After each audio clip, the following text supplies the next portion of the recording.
The European Poker Tour is back in Barcelona for the first super high roller of the season.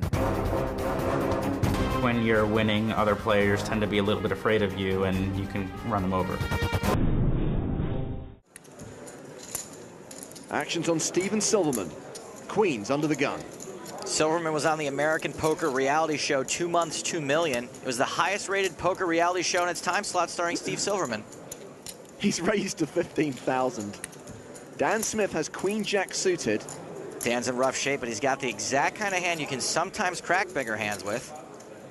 He calls. Negreanu's out. As are Bakar and Siva. Ravensbeck will fold the big blind, so we're heads up to the flop. And that flop is Jack, Jack 5, trips for Smith. Hi-ya!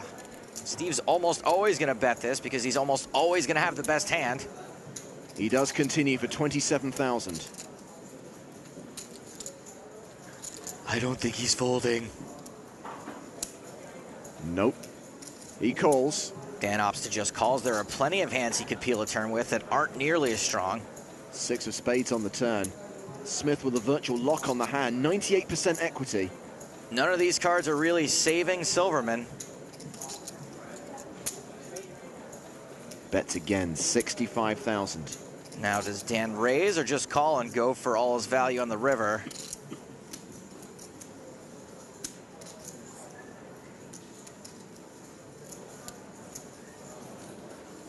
He calls. River it is. 230,000 in the middle, Silverman with not much more than that behind. The case jack on the river, quads for Dan Smith. This is just a horrific card for Silverman. He's now got a full house, and in his mind, he's only losing the aces or kings, which probably would have gotten him 3-bet pre-flop. Mullen. Silverman shoves. Oy. Call. Dan Smith calls. Quick check of the quads. Put in. No kidding. That is just brutal.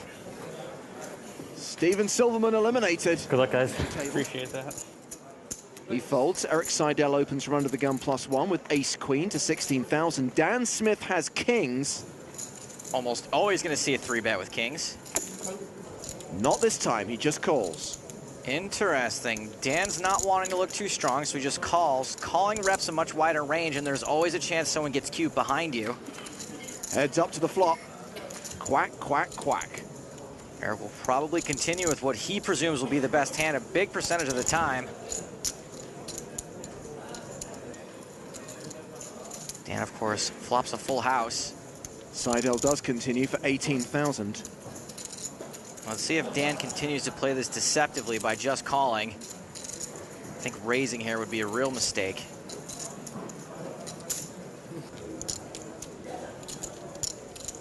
He does call. Don't want to chase away that action.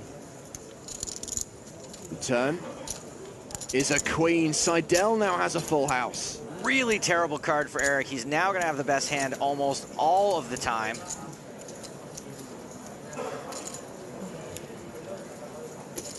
Fires again, 25,000. We know Eric is more likely to call a raise here than I am to call an ex-girlfriend after 2 a.m., but does Dan know that?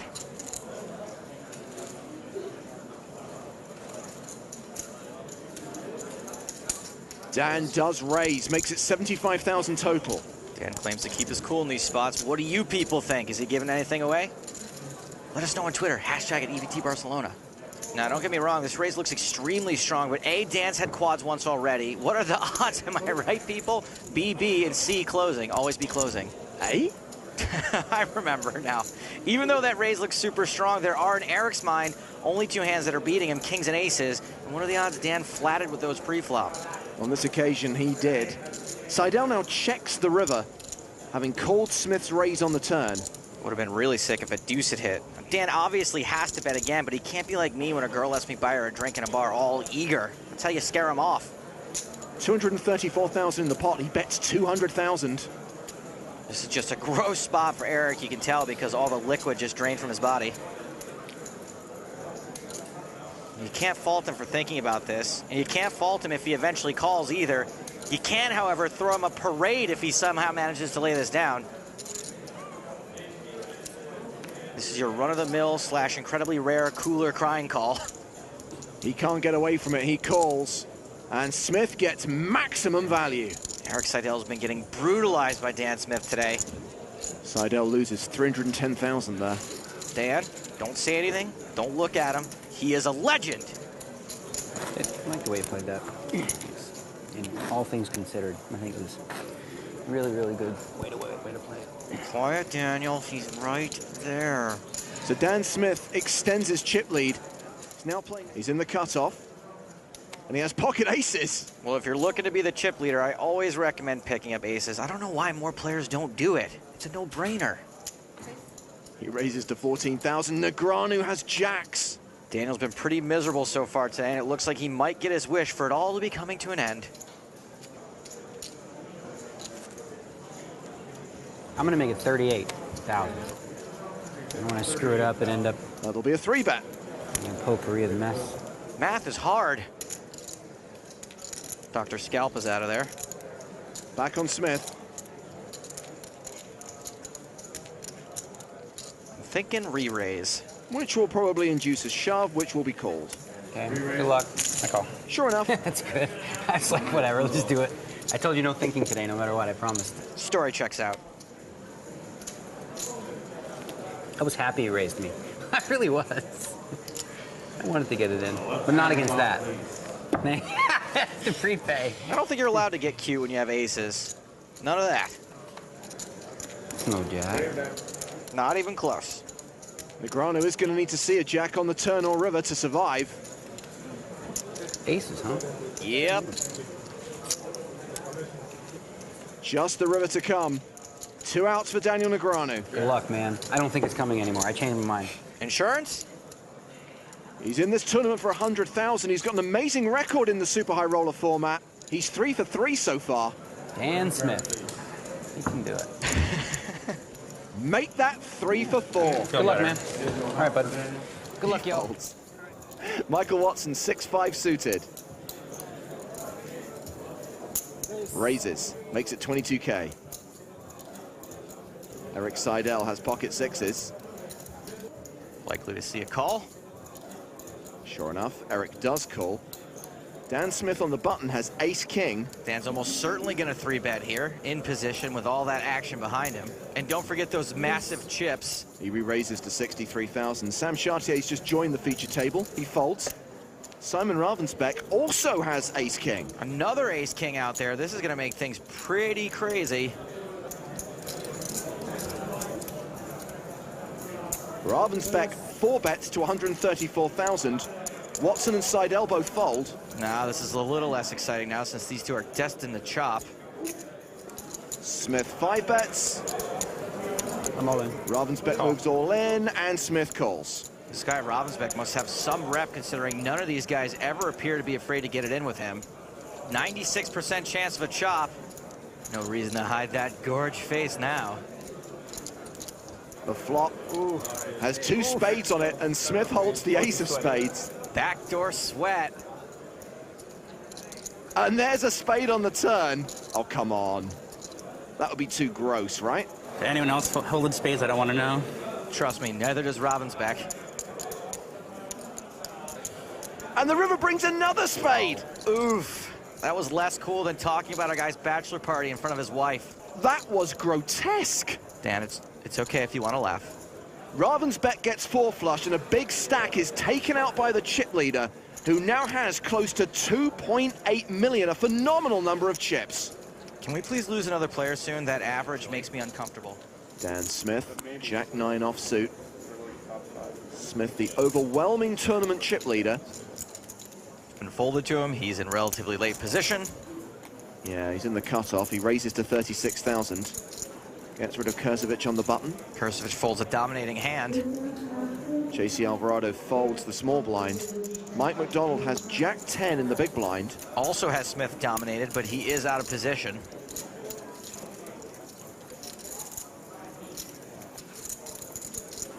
Looks like Mike will defend, and we will see a flop. That flop 7, Jack 9, 2 pair for Smith, the straight draw and top pair for McDonald. This flop is the worst thing that happened to a McDonald since trans fats got banned. McDonald checks to the razor. Smith continues for 52,000. Even though Mike's way behind, top pair and a good gut shot is almost just as good. Just not quite. McDonald calls. Looks like he might even think his hand is too strong to raise there.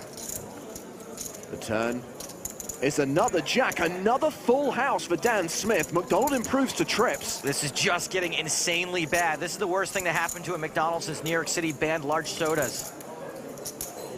McDonald checks a second time. Smith will bet a second time by the looks of things. Sure enough, 133,000. There's a good shot. Mike just calls again, wanting Dan to keep repping that jack, which he is doing because he has it. How much is Mike McDonald going to lose in this hand? At least another 133,000. Yeah, he calls, taking us to the river. 462,000 in the pot. No 10 on the river. Smith still good. Let's see how Mike plays this. Does he lead the river and hope for a call? No, he checks the river and hopes for a bet. He's going to get it. He is gonna get it. 371,000. That is a huge bet. Now Mike might be worried Dan's actually got a better jack. This is one of those polarizing bet sizes. Dan's not doing this with most of his non-nut value hands. I call. Mike calls. Whoops. 1.2 million chip pot will slide across to Dan Smith. There's really not much you can do there. You gonna fold 3 jacks? No. Hand was just a cold deck. The worst thing to happen to a McDonald's since heart disease. Dan Smith is now playing nearly 3.5 million. He has more than 3 times the tournament average. He's riding the chip train up Cha-Ching Mountain. Programming on the Discovery Channel. Blinds at 8,000, 16,000 with a 2,000 ante. Action has been folded around to Iñat Liviu. The Romanian pro has pocket 10s. And he is raising, makes it 32,000. Ryan Kamaya folds. Steve O'Dwyer will pass the jack 8. Woof. 8-7 suited for JC Alvarado. On the button, yum, yum. If this hand looks delicious, then being in position is like looking at its picture on the menu. Alvarado will call. Litvinov gives up the small blind. Dan Smith in the big blind as Queen 6 suited. Dan's getting good pot odds. A call here would be borderline if he didn't have all the chips in the universe, but he does, so it's totes fine.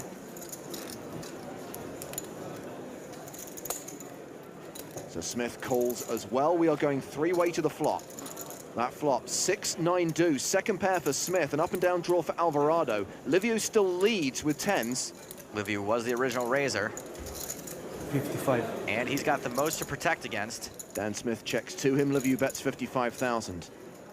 I don't know that this bet will get either of these players to fold, however. Alvarado calls. Liviu's actually got 2 blockers to his hand. Smith calls as well. It's a 3-way to the turn. Calls a little questionable, but Dan's getting stupid pot odds again. And he hits another 6 on the turn. Trips for the chip leader. This is a grosser turn than the twist in the crying game. JC is now dead to 4 outs. Dan all but locks his hand up, and no one's really likely to think this card changed anything. Dan checks a second time. Liviu bets a second time, 125,000. Action on Alvarado. He's getting a decent price to chase his straight. Meanwhile, Dan's got a super disguised monster. Alvarado calls. JC was getting an even better price, assuming Dan comes along for the ride. And spoiler alert, he's not folding. But is he raising? No, he's calling. Dan overcalls on 3 streets. Gotta wonder if anyone's spidey sense is tingling yet. 3-way to the river, which is another 6. This is the second time in the tournament that Dan Smith has had quads. The second time today. All pairs now have full houses, just like Liviu over there has got. Smith checks a third time. Liviu now checks as well. Wow, either a very astute player or a guy who's going to lose value a lot of the time. I'm willing to chalk it up to some kind of insane physical read. Alvarado with the